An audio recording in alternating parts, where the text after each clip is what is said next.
Dara Singh picture बना के चलेगा मिलने? कौन बनाता है? दारा सिंह।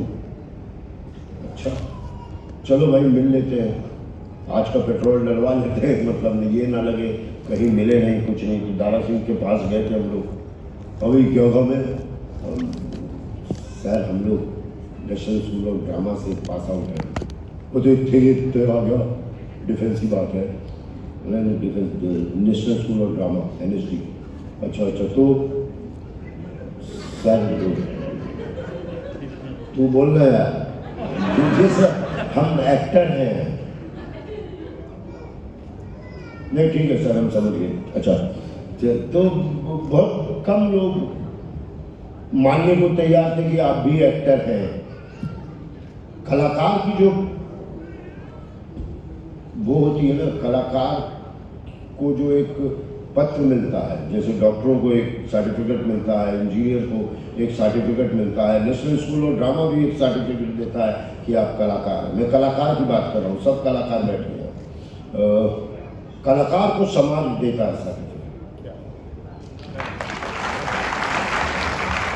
कि आप कलाकार हैं। उठिए, बीच में वो वहां बैठे, उठिए वो देखिए वो कलाकार है। एक होता है घर में ही बन रहे कलाकार, मिरर देख के मम्मी पापा के पास, वाइफ के पास, भाई बहनों के पास, बेटा हट जाओ हम कलाकार हैं।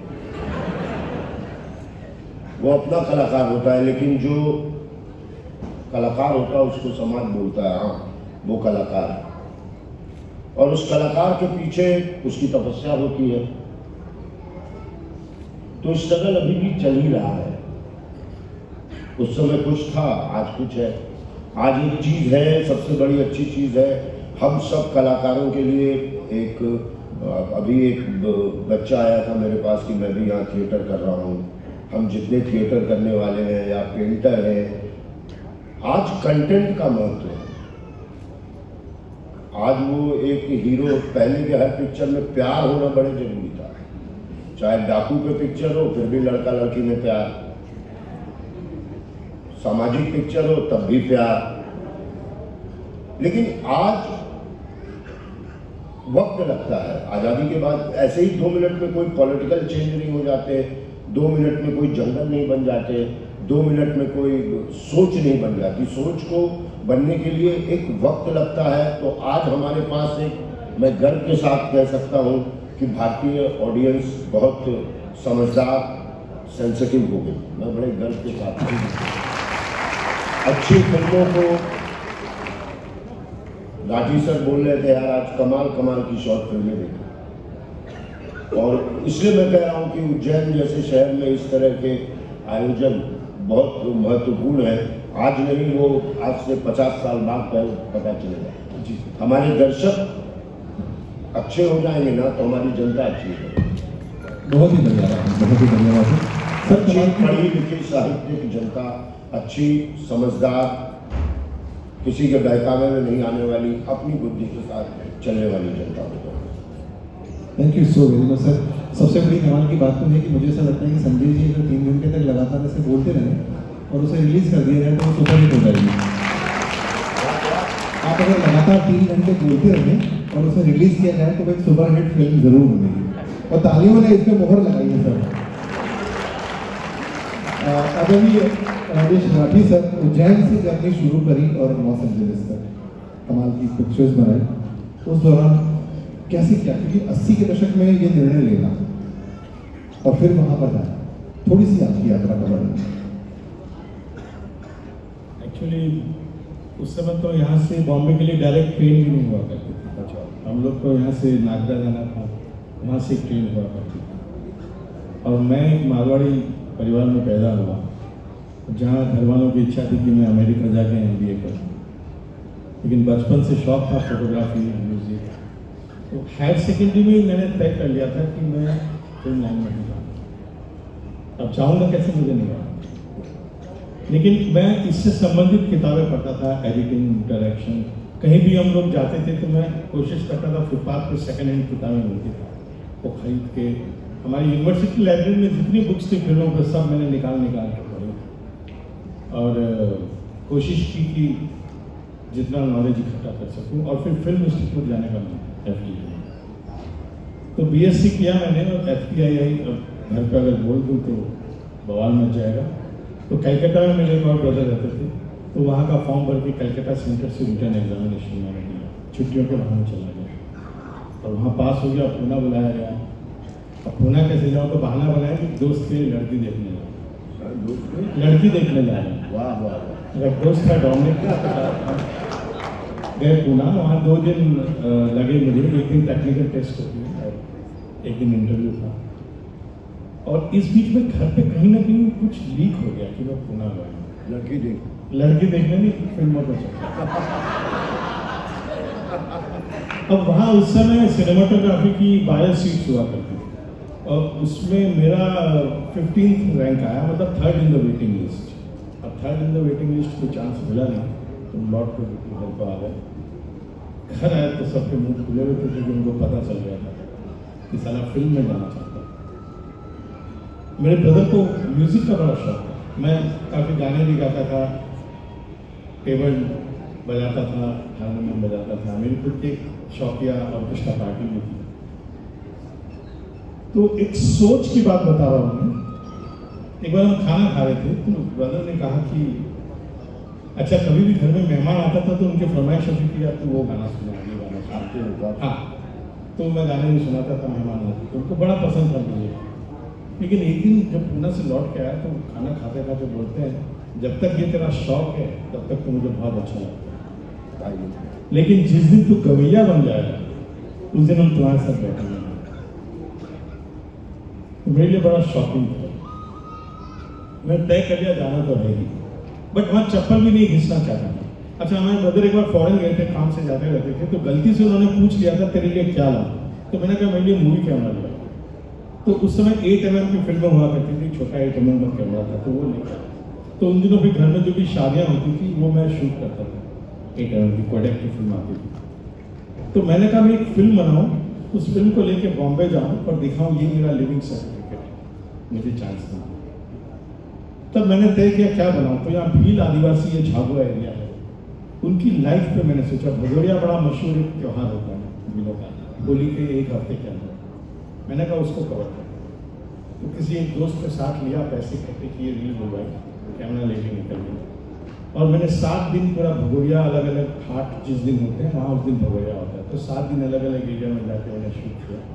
और वहाँ जाके मुझे इतना अच्छा लगा, मैंने कहा इनकी तो पूरी लाइफ पे फिल्म बनानी चाहिए। तो आके मैंने उनके बारे में स्टडी की और फिर बाकी मैंने स्क्रिप्ट लिखी और लगभग 2 साल लगे। पैसे आते थे, जिनसे कमाता था, एडिटर में था। और वो मेरी फिल्म 2 साल में बनी, ग्लिम्पसेस ऑफ पीस, आधे घंटे की फिल्म। उसको एडिट भी मैंने किया, बॉम्बे में एक एडिटिंग रूम था फिल्म सिटी में, बैकग्राउंड पे किया, सब किया मैंने। और उसको कलकत्ता में इत्तेफाक से एक फिल्म फेस्टिवल था, उसमें उसको अवार्ड भी मिला। तो लगा हम सही दिशा में गए। ब्रदर कहते थे कुएं में छलांग लगा रहा है तेरे कुएं में, तो डर भी लगता था कहीं ऐसा ना हो कि एकदम बर्बाद हो गया। तो उस फिल्म की वजह से मुझे हिम्मत आई और वो मैं बॉम्बे गया और जगमोहन मुंद्रा जी आए हुए थे अमेरिका से, फिल्म बना रहे थे कमला। तो मैंने उनको घर जाके प्रोजेक्टर लेके गया, उनको दीवार पर फिल्म दिखाई, उनको बहुत पसंद है। उन्होंने 2 बार वो फिल्म देखी और वहाँ से मुझे पहली फिल्म कमला में ब्रेक में आया जेनेसिस। तो ऐसे शुरुआत हुई।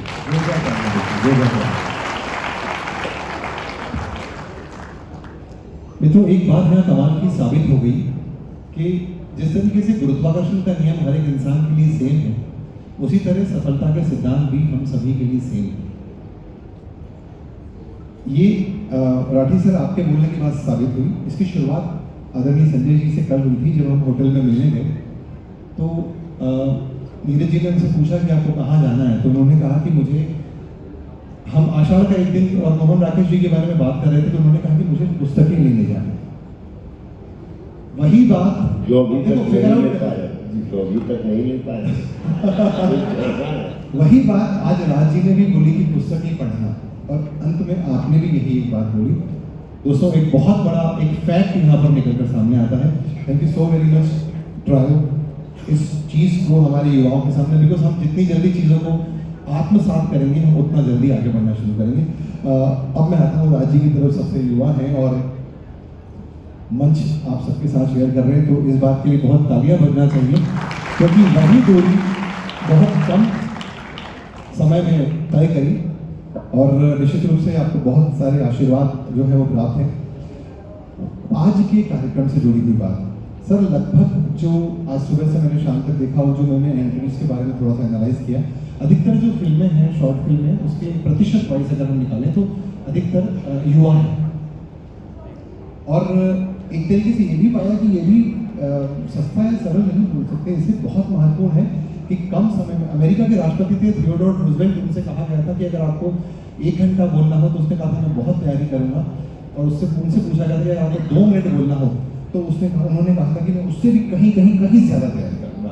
तो मुझे लगता है कि ज़्यादा महत्वपूर्ण हो जाता है कि हम कम समय में बात करें। तो सर इसी विषय पर मैं आपसे बात थोड़ी सी करना चाहता हूँ, क्योंकि बहुत सारे युवा हैं जो आपसे रिलेट करेंगे, बहुत सारे राइटर्स भी हैं जिन्होंने प्रश्न भी पूछे समय में कि किस तरीके से वो अपनी सिंसियरिटी और सीरियसनेस को मेंटेन करते। मैं ये नहीं कह रहा हूँ गंभीर हो जाए, उल्लास खो दें, ये भी नहीं कह रहा हूँ, मगर वो क्या छोटी छोटी सी चीज़ें हैं जिन पे ध्यान दें तो सही बात को पहुंचाया जा सकता है।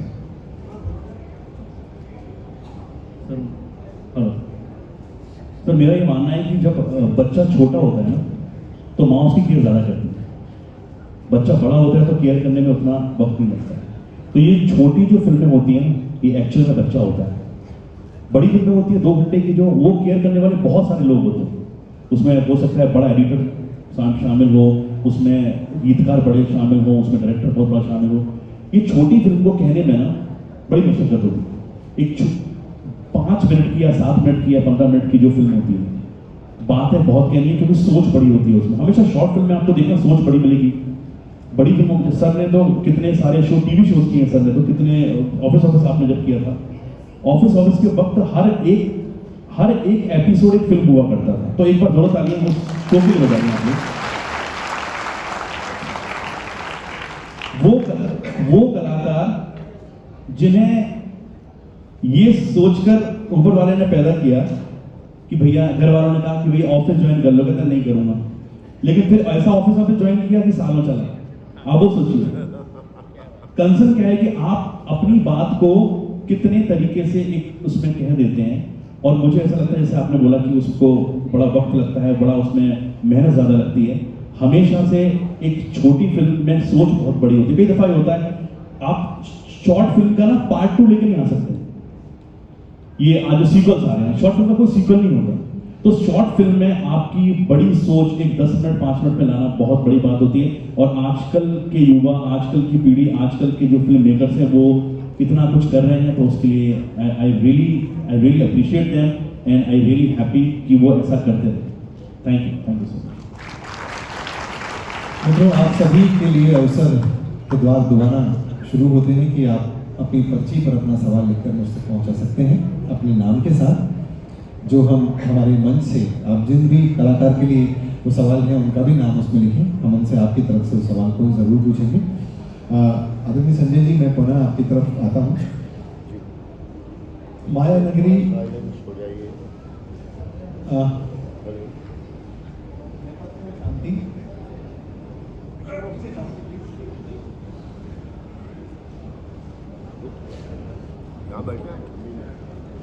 जैसा आदेश है।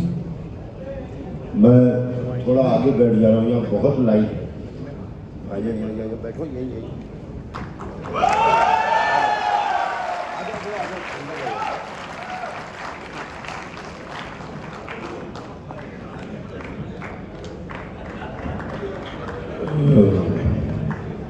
ये राज सिंह जादू है, इन्होंने बड़ा बढ़िया सवाल किया है।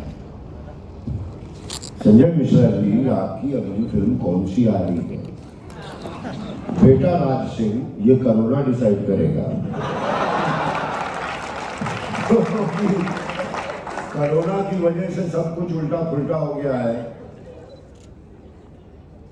समझ रहे हो कि नहीं? अब अगला कौन होगा ये खुद ही नहीं जानते, फिल्म के बारे में क्या बताएं। एक फिल्म है ग्वालियर,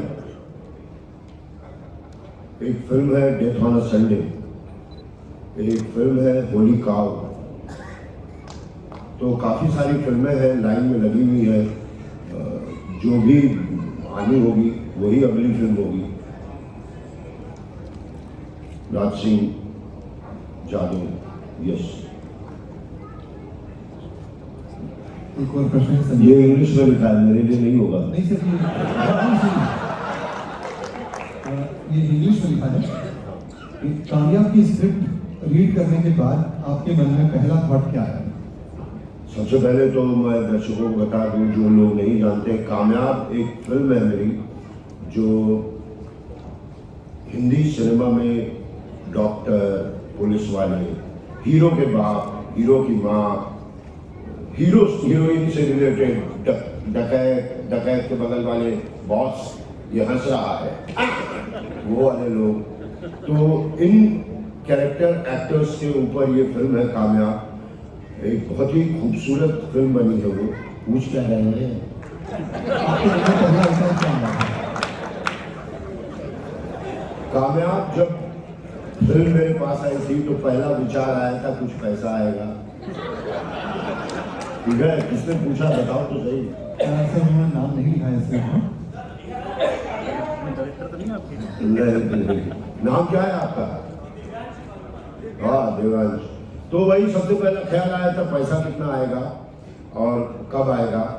उसके बाद मैं बड़ा अपने आप को रात में भगवान के सामने नतमस्तक हुआ कि क्योंकि वो कलाकारों के ऊपर फिल्म है और आप उसके लिए सेलेक्ट किए हैं, तो ये बहुत बड़ी बात है कि मैं अपने ही प्रोफेशन पर, मेरे प्रोफेशन पर एक फिल्म बन रही है और उसमें आप हैं। तो ये मैंने धन्यवाद किया, यही सबसे बड़ा ख्याल आया कि अब एक्टर के ऊपर एक फिल्म बन रही है जिसपे आप हैं। और शाहरुख खान ने उस फिल्म को रिलीज किया, प्रोड्यूस किया, मनीष मुंद्रा ने उसको प्रोड्यूस किया और लोगों के सामने गया, लोगों के आंखों में आंसू आया, हंसी आई, सब कुछ आया। देखिएगा जरूर कामयाब, एक बेहतरीन फिल्म को जिस तरह उज्जैन में यहाँ हमारे लोग, आप लोग इस तरह के एक फेस्टिवल को सपोर्ट कर रहे हैं, तो अच्छी फिल्म को भी सपोर्ट कीजिएगा तो मजा आएगा। तो यही ख्याल आया कितना पैसा आएगा फिर मेरे लिए क्या। एक सवाल और है, राजी के लिए सवाल है कि अगर राठी जी फिल्म डायरेक्टर कर रहे हो, उसके कलाकार संजय जी हों, तो स्क्रिप्ट उसकी कैसी होगी? ये कौन है? खड़ा होगा भाई, नहीं बनाया है। स्क्रिप्ट कैसी होगी स्क्रिप्ट का पता नहीं, लेकिन फिल्म हिट होगी, ये पता। इस पे 2 मिनट में इंटरप्शन करूँगा। संजय जी के साथ मैं 3 फिल्में कर चुका हूँ। हम लोग एक फिल्म कर रहे थे नॉट गेट 40, यस गोविंदा जी थे, गोविंदा जी थे। तो रात के समय वहाँ हम जिस होटल में थे वहाँ व्यास नदी बहती है, हम लोग वहाँ बैठे थे। उस समय मेरे दिमाग में एक थॉट आ रहा था कि एक फिल्म बनानी है मुझे, ऐसा ऐसा थॉट आया। संजय जी को मैंने बोला, संजय जी बोला अच्छा करो तुम इसको करो। फिर मैंने वो स्क्रिप्ट लिखी, उस स्क्रिप्ट का नाम है मरता क्या ना करता। इट्स कॉमेडी सटर है। आधी फिल्म जमीन पर है, आधी आसमान पर है। फिर आपको स्क्रिप्ट दी, उनको पसंद भी आ गई। उन्होंने मुझे लिख के एक लेटर दे दिया कि मैं तेरे साथ ये फिल्म कर रहा हूँ, बस प्रोड्यूसर की तलाश है। सर मैं प्लीज कर देता हूँ। मुझे जितना विश्वास अपने कंटेंट पे, उससे ज्यादा विश्वास संजय जी पर है। क्या है? और मैंने दोनों लोगों के साथ काम किया हुआ। मुझे एक वाक्य याद है, हमने साथ में फिल्म की है जबरिया जोड़ी, आप लोगों ने शायद नहीं देखी होगी, क्योंकि वो फिल्म बहुत ही गलत समय पर रिलीज हुई। जिन लोगों ने देखी उनको अच्छी लगी, और उसमें संजय जी का काम तो बहुत ही कमाल है, हमेशा से कमाल काम करते ही आए हैं। मेरी बात क्या है, सेट पे हम लोग, मैं लखनऊ में था, सर शूट कर रहे थे, तो हमारे जो डायरेक्टर थे प्रशांत, उनको मैं कुछ एक सीन समझा रहा था कि ये सीन है और ये डायलॉग है, और सर बिना कुछ कहे ना सुन रहे थे, वो दूर से सुन रहे थे। और डायरेक्टर आया, बोलता ये लाइन थोड़ी एक काम करते हैं, ये लाइन रहने देते हैं, ये लाइन ज्यादा हो रही है, स्क्रिप्ट की वो जो सीन है ज्यादा बड़ा हो रहा है, तो ये लाइन काट देते हैं। सर दूर से बोला, बेटा मेन लाइन काहे कटवा रहे हैं? इनके ये वो कलाकार हैं कि इनका अपना सीन भी नहीं हो तो भी ये हर एक सीन को बड़े गौर से सुनते हैं और उसको कितना बेहतर हो सके उसकी सलाह जरूर देते हैं। तो संजय जी की एक बार जोरदार तालियां।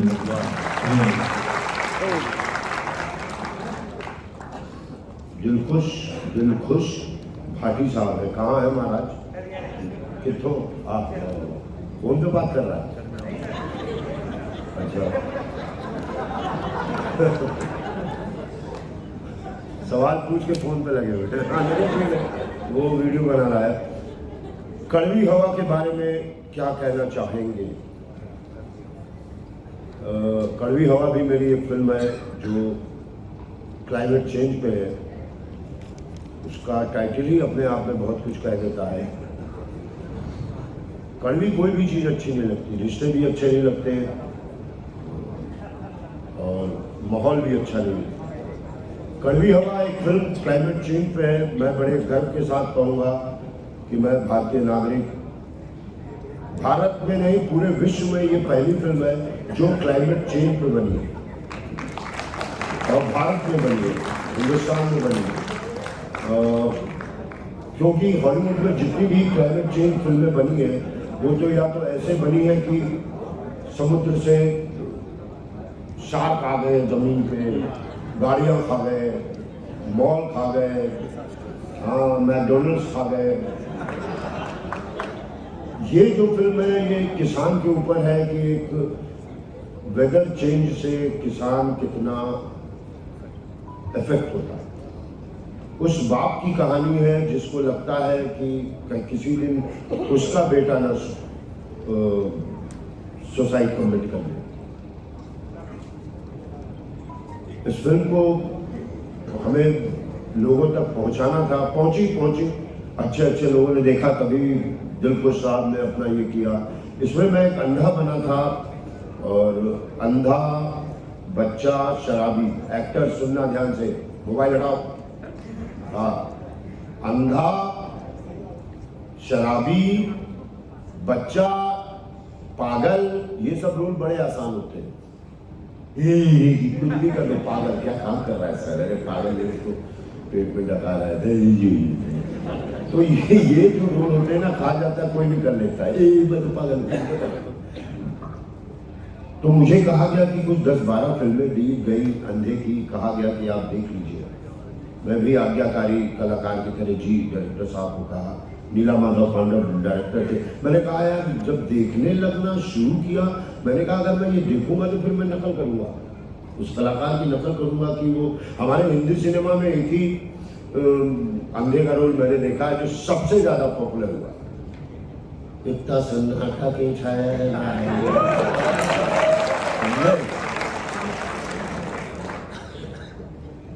तो मैंने वो देखा नहीं। शूटिंग धौलपुर में थी, बहुत गर्मी, मुझ मतलब सुबह 7 बजे 7:30 बजे ही 30 से शुरू होता था, 30-32 से। अभी कितना ओवर खेलना है देख लो, 1 बजे तक बहुत गर्मी थी। मैंने कहा यहीं आके अंधा हो जाता हूँ, और अंधा हो गया, लोगों को पसंद आई, आँख की जगह कान से काम लिया, बढ़िया था वो। यही सवाल था ना भाई साहब? बट बहुत ही, किसी ने अगर फिल्म देखी है, मैंने देखी है जी, इतना एक्स्ट्रा ऑर्डिनरी इन्होंने रोल किया है, मतलब आप विश्वास नहीं कर सकते।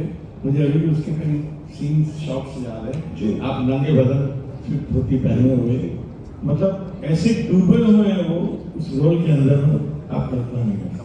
What are the, I would say, उनकी जिंदगी का one of the most memorable performance है। सर, रश्मि भाटिया जी ने प्रश्न पूछा है कि आंखों देखी में आपका कैरेक्टर का मन बड़ा विचलित था, कॉन्ट्राडिक्टरी भी था, तो स्क्रिप्ट पढ़कर आपके मन में क्या विचार आया? नाम क्या है मैडम का? रश्मि भाटिया। कहाँ हो भैया? अरे वाह,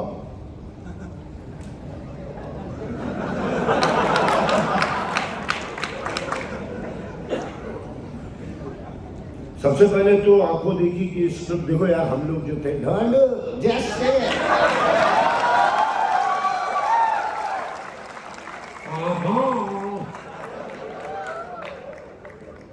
बम फटक क्या बाबा, बम लगाया झारखंड में और बैठे क्या वो रिमोट दबा रहे हो केरला से, कैसे फटेगा पापा। तो ये वाले कलाकार थे और हमारा हिंदी सिनेमा हमें 2 मिनट में आ जाओ बेटा, इनका फाइन कॉमेडी एक्टर का बना दीजिए, इनका फाइल पिताजी का बना दीजिए, ये जगदीश राज है, हाँ इनको पुलिस में दे दीजिए। तो 2 मिनट में, जैसे घर में हम लोग रसोई में डब्बे नहीं बनाते हैं, चाय, हाँ सुबह उठे ही नहीं कि हल्दी डाल दिए, चाय, चीनी, गुड़, मूंग की दाल, अरहर की दाल, फलना दाल, चिलना दाल। तो हमारे सिनेमा इंडस्ट्री में भी ऐसे ही बना दिया जाता है, ये डब्बा निकालो, खोलो, अरे किसको खाती, बाबा बाबा, अरे मैं हूँ, हाँ बाबा बाबा, ये निकालो, इफ्तिखार, पुलिस वाला है, विलेन। तो ऐसे स्लॉट में मैं फंसा हुआ था पापा, और फंसा हुआ नहीं था, मेरे जानने वालों को पसंद था, वो तो पसंद था, जय माता दी। एकाएक ऐसी स्क्रिप्ट आई, कहाँ हो भैया, जिन्होंने पूछा, हाँ खड़ी तो रहो कम से कम। हाँ तो उन्होंने कहा आंखों देखी जैसी फिल्म है। मैंने कहा या तो ये रजत कपूर डायरेक्टर सटिया गया है, या मेरी किस्मत बहुत बुरी होने वाली है भाई साहब। ये रोल तो नसीरुद्दीन शाह, पंकज कपूर और ओम पुरी, परेश रावल, इन लोगों को मिलना चाहिए। कहाँ राजा भोज, कहाँ गंगू तेली, मैं भूल गया। लेकिन मैं फिल्म कर रहा था, फंस गया ना ओबामा। तो रजत कपूर जो डायरेक्टर थे, उन्होंने कहा मिश्रा जी आपको देख के एक फिल्म लिखने का दिल कर रहा है। मैंने कहा लिखना यार, मैं थोड़ी मना कर सकता हूँ, मुझे फिल्म लिखने का, जो लिखने का मन है लिख। और हर आउटडोर में सब एक्टर फ्री बैठे रहते हैं, एक दूसरे से करो तुमको मैं एक दिन बनाऊंगा कुछ। तो मुझे लगा ये भी एक ऐसे ही फरमान जारी कर रहे हैं कि तुमको देख के फिल्म लिखने का दिल कर रहा है। वो बात सत्य हो गई। 6 महीने बाद उन्होंने मुझे बुलाया और ये फिल्म सुनाया। मैं कहा गुरु कट लो, मैं भी बनारसी हूँ ना, कट लो गुरु, उस गांव में घुसना ही नहीं। लेकिन कुछ दिन बाद लगा भाई आपको लेकर के कोई रोल लिख रहा है तो मतलब आप इस काबिल हो गए। इसीलिए तो संजय मिश्रा स्ट्रगल किए थे, तुम छोटे छोटे रोल मिले, जो मिले अपने आप को प्रूफ करें लोगों के सामने। मैंने रजत कपूर को फ़ोन किया, रजत भाई कैसा चल रहा है आपका, मैं हूँ आपके साथ। क्या घड़ी घड़ी डराती है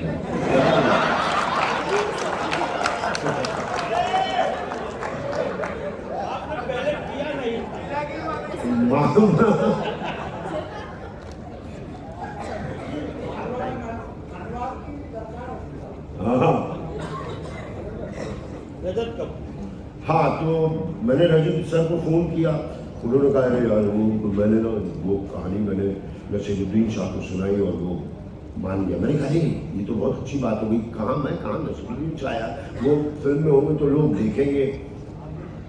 5-6 दिन तक रजत कपूर को पेट में बात पची नहीं। उन्होंने नसीर भाई से कहा कि संजय मिश्रा वापस मांग तैयार हो गया करने को, तो आप वो स्क्रिप्ट दे दीजिए। ये किसी कलाकार के लिए बड़ी अपमान की बात है कि कोई ने आपको आप आइए पंडित जी, फिर कहने हमारे पंडित आ गए, आप जाइए।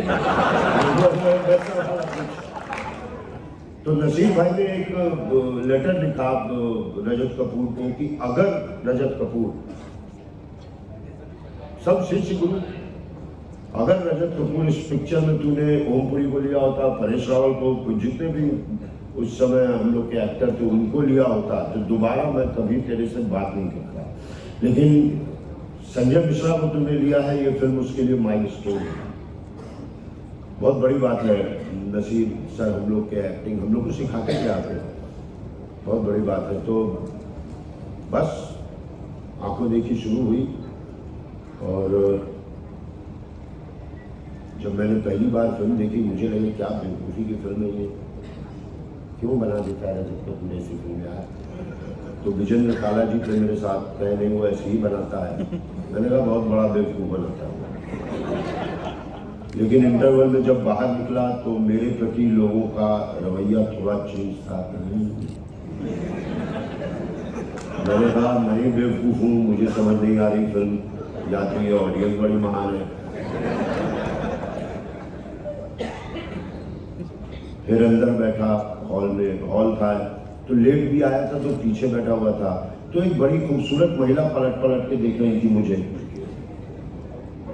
मैंने कहा चलो एक अचीवमेंट तो हुआ। तो खूबसूरत महिला देख रही है।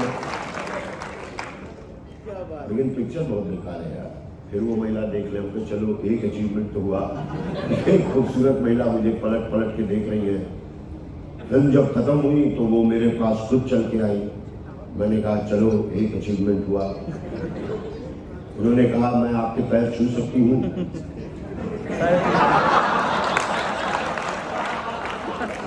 आपको देख के मुझे अपने पिताजी याद आ रहे हैं। और मेरे पिताजी कुछ दिन पहले गुजरे हैं और वो बहुत रोई मुझे पकड़ के। मैंने कहा चलो एक अचीवमेंट तो हुआ कि अपनी पिक्चर से कोई भावुक हो गया।